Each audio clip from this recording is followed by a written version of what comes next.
Everyone, welcome back to the next video. In this video I will show you how to apply the crop effect or crop a video in React Native's new architecture for Android using the Media3 transformer library.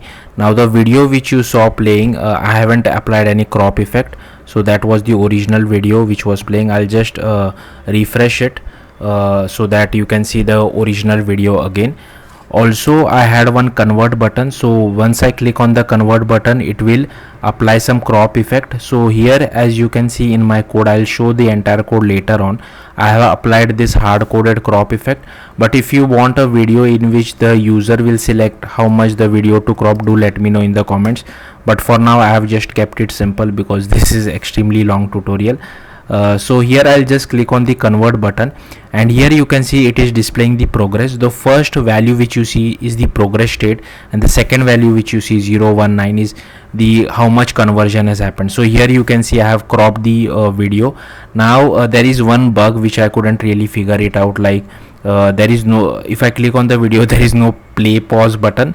Now this is, I feel, a React Native bug, because I'm using the same code in native Android and it works perfectly fine, so I couldn't really figure it out. Okay, so that's one thing. What if I want to apply this crop effect to the original video itself? So I don't want to wait for the convert button. You can do that as well. You just have to uncomment this particular line. Okay, so I'll have to uncomment this line, and then if you are doing some changes in the code, you have to run all this command. I will show you what all commands you have to run later on, but do remember that you just have to uncomment this line.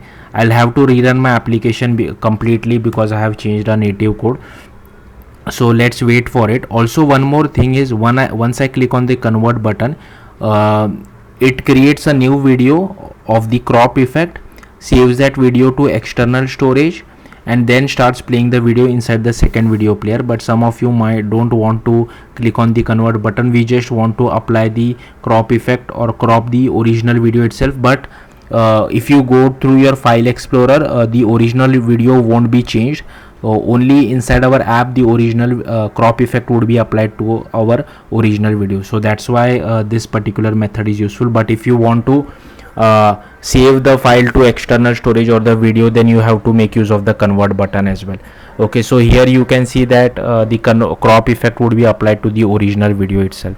Okay, so that's it. Now I have this pick video button as well, so if I click on it, I can select. Here you can see the video of our last demo has been saved, but if I select this 15-second long video, I can apply crop effect to this particular video as well. But here as you can see that the crop effect is already applied, so this is not the original videos width and height. Crop effect has been applied because of this particular code, but if you don't want to apply, you can just comment this out.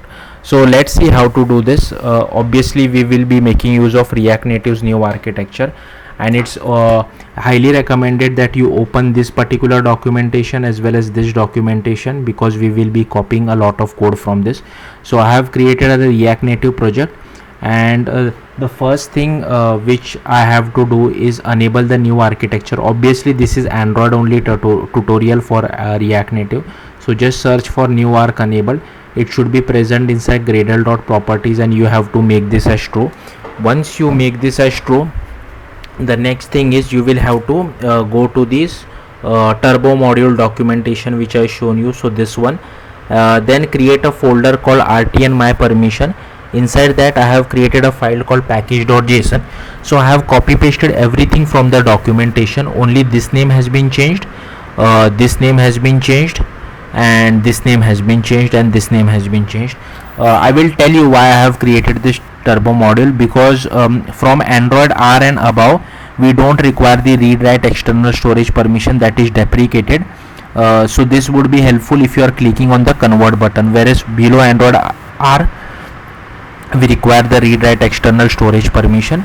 Then I have created one JS folder. Again I have copy pasted everything from the documentation, only the name has been changed. So this file name has been changed according to our folder name, and again everything has been copied from docs. Here I have changed the method to check whether we are above Android Q or not, and here I have changed this particular name.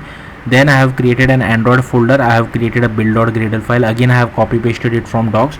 Only this build gradle version has been changed. Compile HDK is 34. This name has been changed, and I have updated the Kotlin standard lib to 1.9.24 because I am using React Native 75. Then inside src create all these folders.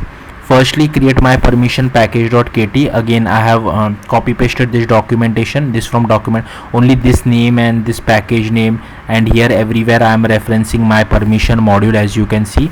Then I have created this my permission module.kt.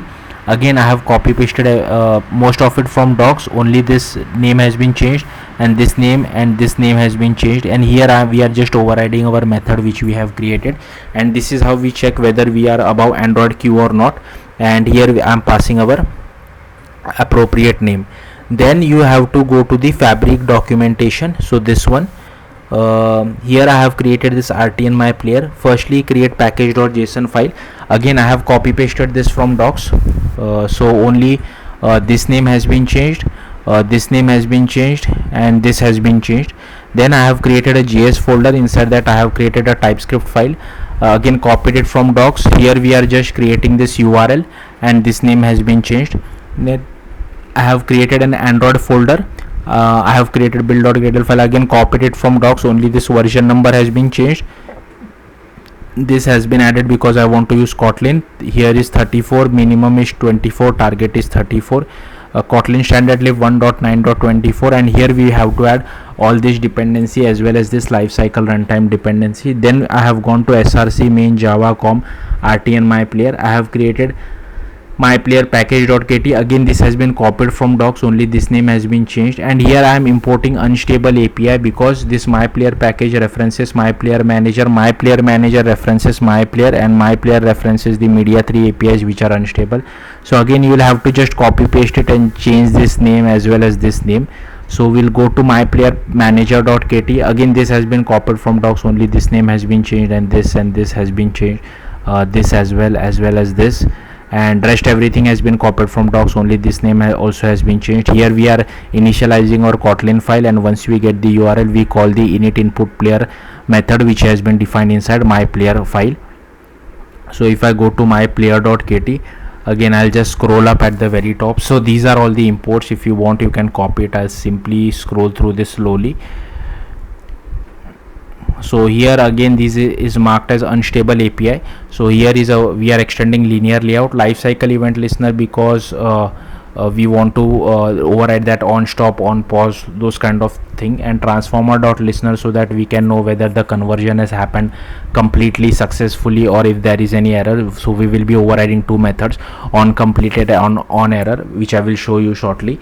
And I have this lifecycle owner as well. So given we are extending this lifecycle owner for Kotlin coroutines, we can just write this boilerplate code. Then I have created this handler as well as progress holder.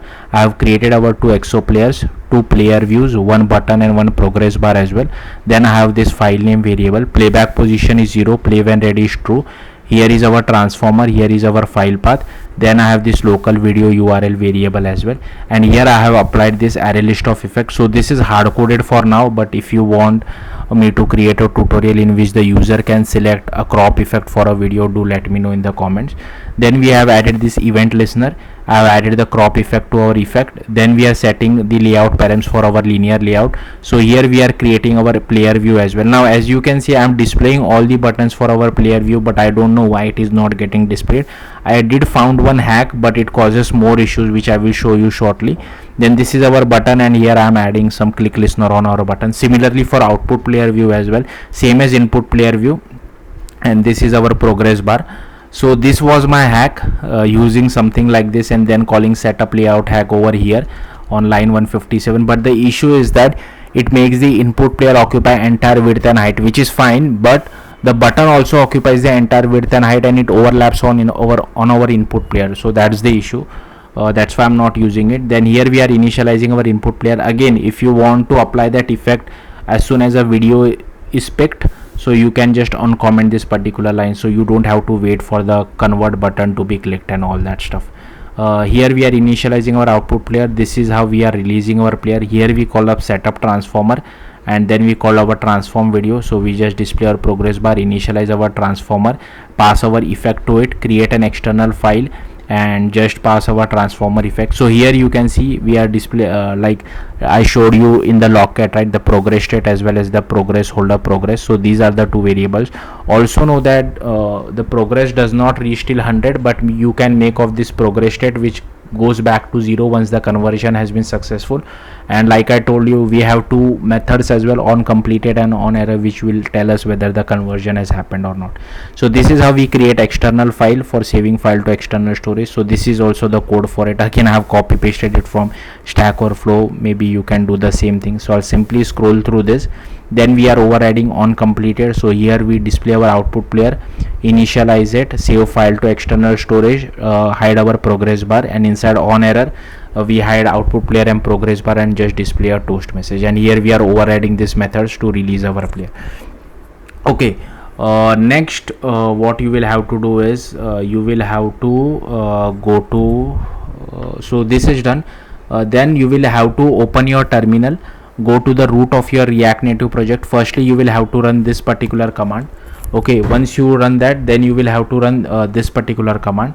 Then you will have to do cd ... It will move you outside your React Native project. Then you will have to run this particular command, but here instead of all you can just run Android, because this is only Android specific. But one more thing is, I'll just comment this one out. So here instead of rnapp crop effect, you will have to write your own project name. As you can see, my project name is rnapp crop effect over here as well as over here. Okay, once you run this, you will have to run this as well. Again same thing, use Android over here, and again replace this with your project name, this as well as this. Once you do that, you will have to cd to the main Android folder which we have, and then run this command. So this will do code generation for Android. And now to use it, as you can see over here, I have imported this something like this. Also I have installed React Native image picker, which is a third-party dependency. So I'll just show it to you. This will help us to pick video if you want. So as you can see, I'm just using the ustate, and here is the video URL of our network video which is stored on someone's server. If you don't want this, you don't need to use it. And here you can see, once this pick video method is called from this particular button, I'm first checking whether you are above Android queue or not. If yes, then just call pick video. And here we are just using this filtering by media type of video. Once we get that, we just assign it to our video URI variable. Okay, so just setting the state. And if below Android queue, then we have to ask for read at external storage permission, and then only we can pick video. Again, you don't need this permission if you are not clicking on the convert button. So yeah, be mindful of that.